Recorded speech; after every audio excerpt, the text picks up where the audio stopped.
Hello and welcome to one final summer story time in this amazing summer of reading. I hope you have all had a brilliant summer reading lots of books and have enjoyed doing the summer reading challenge.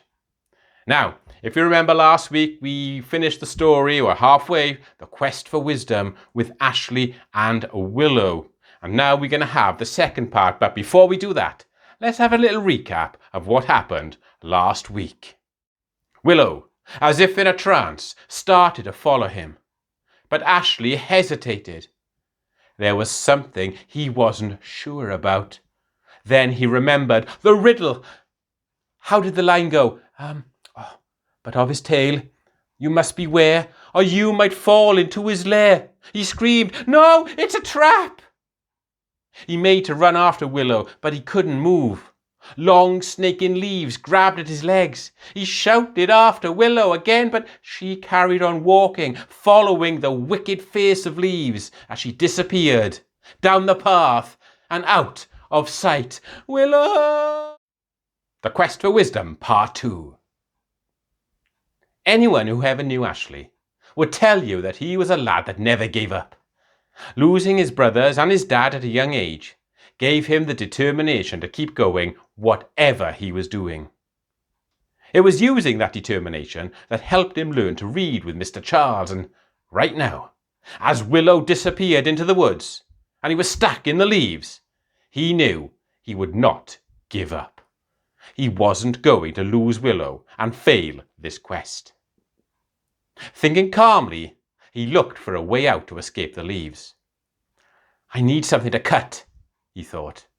Then it came to him, Mr. Charles's penknife. Not wasting another moment, he retrieved the penknife from the sack and cut through the leaves. They were tough to begin with, but once he got the hang of knowing how best to cut, he was out of their trap and hurtling down the path after Willow. "Willow!" he bellowed as he ran. It wasn't long before he could see her and caught up with her. Looking directly at her, he said, "Willow, it's a trick. You mustn't follow. Remember the riddle." Willow snapped out of the trance in an instant. What's going on? I'll tell you, but first, let's run from here. Let's get away. Follow me. The two children ran from the face of leaves, away from its wicked laugh, until that hideous sound could be heard no more. "Stop, Willow. We don't know where we're going. Look, there's an opening between the trees. Let's go that way. But it could be another trap. We don't know. We don't know where it goes." "There's only one way to find out. Come on, we got to go this way." The children ran on through the gaps made by the trees. "I can see daylight," said Ashley. Within moments, the children emerged from the wood. Relieved and slightly breathless from all the running and fear, they stopped by some rocks next to a stream. They both sat silently for a moment before Willow asked, "Are you hungry? Would you like some bread and cheese?" "Yes, please. Starving." It felt good to get their breath back, to gather their thoughts once again and eat. The face of leaves had given them such a terrible fright. Once the food was gone, Ashley looked again at the riddle. "What does it say? Read it again," said Willow. "Once from the woods you must find a sleeping titan amongst the pines. Between their roots there will arise colossal tears in the stream of lies." Ashley folded the riddle back up, placing it in his pocket. "What's a sleeping titan?" "Didn't Mr. Charles say something about a gigantic ship named Titanic?" "Yeah, wait. The newspaper I was reading had a story about the Titanic. It hit an iceberg and sank just 2 days ago. It has the word Titan in it, so that must mean it has to be something. Something big, something huge. Oh, we can't miss this one, Ashley, surely. Come on, let's go. This should be easy to find." With renewed energy, Ashley and Willow searched the area around them. They noticed the huge things like the mountains and the trees, but nothing at all that looked like a sleeping titan. Suddenly, Willow became aware of a shape that resembled a giant lying down on its back, with what looked like a waterfall gushing from its eyes. "I found it," said Willow calmly, pointing at a mountain in the distance. Not hesitating, both children headed for the mountain, skipping over stepping stones to cross the river, darting through pine trees and clambering up a hill until they found where the sleeping titan lay. "Where's the stream?" "All that's here is stones and rubble," said Ashley, disappointment written on his face. "I'm confused," said Willow. "I saw the stream from down there and we saw water in the distance. It's like a mirage." "Yeah, that's it. The stream of lies is a mirage. You think there's water, but there isn't. I've read that it can happen on hot days. How about we follow this track to its source?" "Good idea." It was a difficult climb, but they eventually made it to the top. From here, they could see for miles. "Look, it's my house," Ashley said, pointing over the river and the wood towards the 5 stone cottages of Penpentra. "It looks tiny." "Never mind that. Look there," said Willow, her eyes fixed on an opening in the rocks. "The toothless jaws!" Willow ran to its opening. "It's a cave, Ashley. Come on." All they could see was darkness. "It's like being down the Mae'n," said Ashley. "We've come this far. We have to carry on now." As they descended old stone steps, they could hear the scurrying and scuttling of unknown creatures, probably mice or rats. And there was the steady trickle of water dripping from the roof of the cave. "Ashley, I don't like it in here." "It'll be all right. It'll be over soon," Ashley said reassuringly, not wishing to show how frightened he was as well. They soon came to the bottom of the steps. Carefully feeling around the damp, cold, mossy walls, Willow gave a gasp as a loose block of stone fell with a thud that echoed around the cavern. "What was that?" said Ashley. "A loose stone. There's a gap behind this wall. Help me push these other stones out." Eagerly, both children grabbed at the stones, and soon they were able to see another staircase. By now, what little light entered the cave from the daylight outside was becoming dimmer. Cautiously, Willow and Ashley crept down the stairs, one step at a time. When they reached the bottom, both let out a huge sigh of relief. "Where now?" said Willow. As if in answer, with Willow's next step came a grating sound of rocks grinding against each other, followed by a startling burst of light that filled the cave. 2 torches like fiery eyes appeared either side of a wooden door. "Feel how damp this door is," said Ashley. "And look, it has 3 locks," replied Willow, pointing out 3 locks at the top, middle and bottom of the door. "And we have the 3 keys from the chest." Ashley quickly moved to the door, trying the keys in the locks, one combination after another until, on the 9th attempt, the locks opened with a satisfying click. Ashley opened the door. It moved slowly. It was heavy. The door's hinges creaked. They both stepped inside, each being sure to take one of the torches from next to the door. They were in an empty room. Looking about, they noticed that on one of the walls there appeared to be some writing. "What does it mean? I hope it's not a curse or another trick." Willow's voice trembled a little, a mixture of fear and excitement. As their eyes adjusted to the darkness, Ashley could see what they really were. They're symbols. Willow saw what looked like some funny squiggles on the walls. There seemed to be pictures of owls, streams, and trees. Suddenly, both children felt eyes watching them.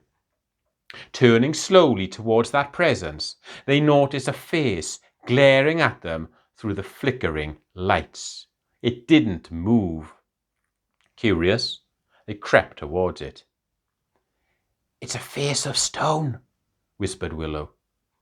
"And look, there's a riddle above it. Those who seek the seeds of learning must show that they can be discerning. Reach inside the mouth of stone for words of wisdom you will own." Confused, Willow asked, "What does that mean?" "It means we have to put our hand in that face of stone's mouth." "I'm not doing it," Willow said. "Why not?" Ashley said, turning at her. "Because I put my hand in the tree, so it's your turn." Warily, Ashley put his hand in the stone mouth and felt nothing but cold, damp stone. So he went deeper, and then felt two small hard objects in a small bag. "I've got something!" Ashley yelled. Hurriedly, Ashley pulled his hand out, the small bag safely in his grasp. He opened it and tipped 2 seeds onto his hand. The 2 children stared at them. In his palm, gleaming gently in the torchlight, lay a golden acorn and a silver beechnut. "Ashley, I think we found the seeds," Willow said breathlessly. She could hardly keep from jumping for joy. "We must go and show Mr. Charles." "Mr. Charles! Mr. Charles! We're back! We found them! We have found the seeds!" Both children ran to Mr. Charles. He rose from his seat, greeted the children with a glowing smile. "How well done, children! I knew you would find them. You must be very tired now, and it will soon be dark. Both your parents will be waiting for you at home, so go back, get some rest, and tomorrow we shall witness the magic of these seeds. Well done, both. Well done." Despite both being tired out from their adventure the day before, both Ashley and Willow struggled to sleep, so the morning sun was a welcome sight. After breakfast, they hurried to Mr. Charles's and arrived within seconds of each other. "Good morning, Willow. Good morning, Ashley," said Mr. Charles, waiting at his gate, a small bag containing 2 seeds in his hand. "Good morning," they replied together. "When do we plant the seeds, Mr. Charles?" said Ashley. Soon. First, we need to find an empty plot of land, bigger than these 5 cottages, and I know just the place." The children followed Mr. Charles as he headed along the road. There was plenty of excited chatter that morning. The children full of wonder, and Mr. Charles full of knowing. Soon, and no more than a slow 10-minute walk from Penpentra, Mr. Charles stopped at a large open space. "Here, children, is where we plant the seeds. First, Willow, you plant the beechnut." Mr. Charles strode over to a patch of grass on the other side of the clearing. "And Ashley, you will plant the acorn here." Using a small shovel, Willow planted the beechnut, covered it over, and waited. Next, it was Ashley's turn to plant the acorn. Like Willow, he dug down, planted the acorn, covered it over, stepped back, and waited. Within seconds, the earth all around the clearing began to tremble, gently at first, but gradually getting louder and louder until it began to resemble an earthquake. "Mr. Charles, what's happening?" said Ashley, a look of excitement mixed with fear and terror and worry on his face. "Any second now. There, boy, can you see?" Mr. Charles directed Ashley to green shoots that had appeared from where the beechnut and the acorn had been planted. "Stand back, both!" Mr. Jones, the head teacher, paused for a moment as the school children gazed back in amazement. He then continued. For many years, whenever Ashley told the story of that morning, he would often talk of how the ground exploded with an ear-splitting roar. What happened that morning in the village of Creunant was the birth of this school, of our school. Those seeds that Ashley and Willow searched for and planted were the seeds that brought 100 years of learning and wisdom to the people of the village and changed the lives of boys and girls forever. Both children grew up to be teachers at this school and taught for many years. And I'll tell you something else. Those two trees, the oak and the beech, are still standing on either side of the school. And do you remember the face of stone from the story? Well, the face of stone is still there today, but you have to know where to look. And I promised to keep it a secret. So that was the quest for wisdom. I hope you enjoyed that story, and of course last week's part 1 as well. And that also is the end of Summer Storytime this year. I hope you've enjoyed all of the stories, the one from myself, and the stories as well from our guest storyteller, Tamar Williams. So enjoy what's left of the summer holidays, and if you're going back to school tomorrow, have a great time in school. So that's it all from me now, and I hope to see you all again sometime soon. I don't know where, but until then, bye for now.